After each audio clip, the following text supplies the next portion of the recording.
Hey guys, welcome back to my channel. You're watching me on Shiru's Dining, a fooding destiny. இன்னைக்கு நம்ம பார்க்க போற recipe beef தொக்கு. தொக்குன்னு சொல்லும்போதே வாய் ஊறுதுல ஒரு அட்டகாசமான ரெசிபியோட தான் இன்னைக்கு நான் வந்திருக்கேன். Without no more delays வாங்க வீடியோக்குள்ள போலாம்.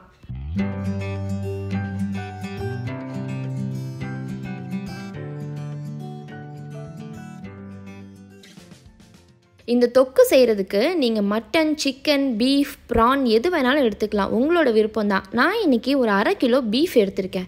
எங்கள் வீட்டில் இது ரொம்ப வழக்கமாக செய்கிற ஒரு ரெசிபி. மட்டன்லேயும் செய்வோம், சிக்கன்லேயும் செய்வோம், பீஃப்லேயும் செய்வோம். இன்றைக்கி நான் 1/2 கிலோ பீஃப் எடுத்திருக்கேன். கறியை பார்த்தாலே தெரியுது ரொம்ப ஃப்ரெஷ்ஷாக இருக்குது. இதை 3லேருந்து 4 வாட்டி நல்லா அலசி எடுத்து க்ளீன் பண்ணி ஒரு ஓரமாக வச்சுக்கலாம். இந்த ரெசிபிக்கு நான் ஃபுல் அண்ட் ஃபுல் சின்ன வெங்காயம் தான் யூஸ் பண்ண போகிறேன். சின்ன வெங்காயம் யூஸ் பண்ணி செய்யும் போதே அந்த சாப்பாடு ரொம்ப டேஸ்ட்டாக வரும். அது மட்டும் இல்லாமல் தொக்கு, சுக்கா இந்த மாதிரி ஐட்டம்லாம் நீங்கள் செய்யும்போது கம்பல்சரி சின்ன வெங்காயமே யூஸ் பண்ணி செய்யுங்க. அப்போ தான் அந்த ரெசிபியோட ரியல் டேஸ்ட் உங்களுக்கு கிடைக்கும். நீங்கள் ஒரு பேச்சுலர்ஸாக இருக்கீங்க, இல்லை உங்களுக்கு இது ஒரு லேசியான டேனா கண்டிப்பாக கோ வித் திஸ் ரெசிபின்னு தான் நான் சொல்லுவேன். ஏன்னா நீங்கள் சுக்கா, தொக்கு அந்த மாதிரிலாம் செய்யும்போது மசாலா வறுக்கிறது, அரைக்கிறதுன்னு நிறைய ப்ராசஸ் இருக்குது. அது மட்டும் இல்லாமல் இது அப்சல்யூட்லி 1 pot ரெசிபி. ரொம்பவே குயிக்காக செஞ்சிடலாம். எப்படி செய்யறதுன்னு பார்க்கலாம் வாங்க. இந்த தொக்கு செய்கிறதுக்கு 30லேருந்து 35 சின்ன வெங்காயத்தை நல்லா பொடியாக நறுக்கிக்கலாம். வெங்காயம் கொஞ்சம் தாராளமாகவே இருக்கட்டும். 2 பழமான தக்காளியும் பொடியாக நறுக்கிக்கலாம். ஒரு பச்சை மிளகாவை கீரி எடுத்துக்கலாம். கொஞ்சம் கருவேப்பிலை, கொத்தமல்லி, புதினா. இவ்வளோதான் இதுக்கு தேவையான விஷயமே. ஸ்டவ் ஆன் பண்ணி குக்கரை வச்சுட்டு நல்லெண்ணெய் அப்படி இல்லைன்னா கடலெண்ணெய் நல்லா 5லேருந்து 6 டேபிள் ஸ்பூன் தாராளமாக விட்டுக்கோங்க. இந்த 2 எண்ணெயும் இல்லைன்னா ஃபஸ்ட்டு இந்த எண்ணெயை வாங்கிட்டு அப்புறம் இந்த ரெசிபியை ட்ரை பண்ணுங்கள். எண்ணெய் நல்லா சூடானதும் கொஞ்சமாக சீரகம், சோம்பு போட்டு பொரிய விட்டுருங்க. இப்போ இது கூடவே ஒரு துண்டு பட்டை, 2 கிராம்பு, ஒரு ஏலக்காவை போட்டு அதையும் நல்லா பொரிய விட்டுருங்க. இப்போ இது கூடவே நல்லா தாராளமாக கருவேப்பிலை சேர்த்துக்கோங்க. சேர்த்துட்டு நல்லா நறுக்கி வச்சிருக்கிற சின்ன வெங்காயத்தையும் இது கூட சேர்த்துட்டு கீரி வச்சிருக்க பச்சை மிளகாவையும் சேர்த்து நல்லா வதக்கி விட்டுக்கலாம். நல்லா டைம் எடுத்து வதக்கி விட்டுக்கோங்க. முக்கியமாக வெங்காயத்தை நல்லா பொன்னிறமாக செவந்து வறுபட்டு வர வரைக்கும் வதக்கி விட்டுக்கோங்க. ஏன்னா இந்த தொக்குக்கே முக்கியமான டேஸ்ட், ஒரு சூப்பரான டேஸ்ட் இந்த வெங்காயம் தான் கொடுக்க போகுது. இந்த ரெசிபிக்கு நம்ம சீக்ரெட் மசாலா இல்லை ஸ்பெஷலாக ஏதாவது வறுத்து அரைச்சி சேர்க்க போகிறோமான்னு கேட்டால் எதுவுமே கிடையாது. இப்படி வதக்குறதுலேருந்து தான் நம்மளுக்கு இயற்கையாகவே ஒரு வாசனை, ஒரு ஃப்ளேவர் ஒன்று வரப்போகுது. பாருங்கள் இப்போ வெங்காயம் எந்த அளவுக்கு வதங்கிடுச்சுன்னு. இப்போ இது கூடவே 2 டேபிள் ஸ்பூன் தாராளமாக இஞ்சி பூண்டு விழுது சேர்த்து இதையும் நல்லா பச்சை வாடை போகிற வரைக்கும் வதக்கிக்கணும்.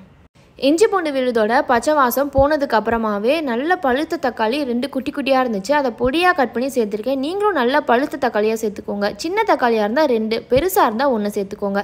இப்போ தக்காளியும் நல்லா வதங்கினதுக்கு அப்புறமா ஒரு கைப்பிடி அளவுக்கு புதினாவையும் கொத்தமல்லியும் பொடியாக நறுக்கி இது கூட சேர்த்து இதையும் நல்லா வதக்கி விட்டுக்கோங்க.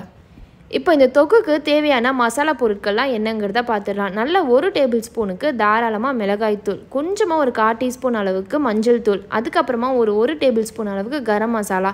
வேறு மசாலா எதுவுமே கிடையாது. இந்த மசாலாவே கொஞ்சம் தூக்கலாக போட்டுக்கோங்க. நல்ல தொக்குனா சுருக்குன்னு இருக்கணும்ல, ஸோ அதுக்காக தான்.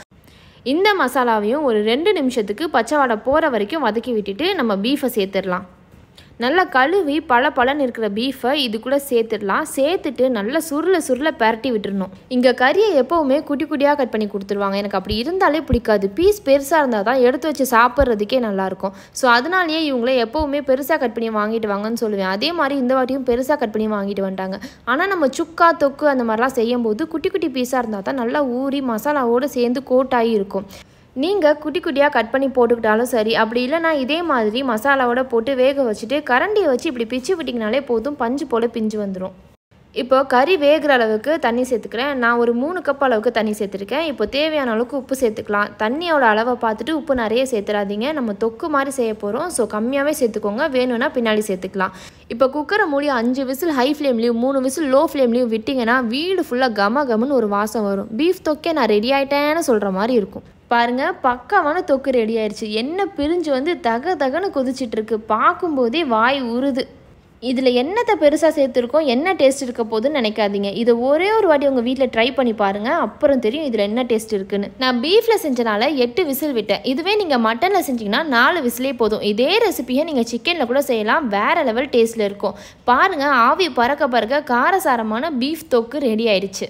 இதே மாதிரி இனிமேல் இன்ட்ரெஸ்டிங்கான ரெசிபிஸ் நிறைய என்கிட்ட இருக்குது. அதில் நான் உங்கள் கூட ஷேர் பண்ணிக்கணும்னா நீங்கள் மறக்காமல் ஷீருஸ் டைனிங் சேனலை சப்ஸ்கிரைப் பண்ணிடணும். பக்கத்தில் இருக்க பெல் ஐக்கானையும் கிளிக் பண்ணிடுங்க. ஸோ நான் போகிற வீடியோஸை நீங்கள் இமீடியட்டாக பார்க்கலாம். Until then, it's bye from Shiru's Dining, your fooding destiny. Bye guys.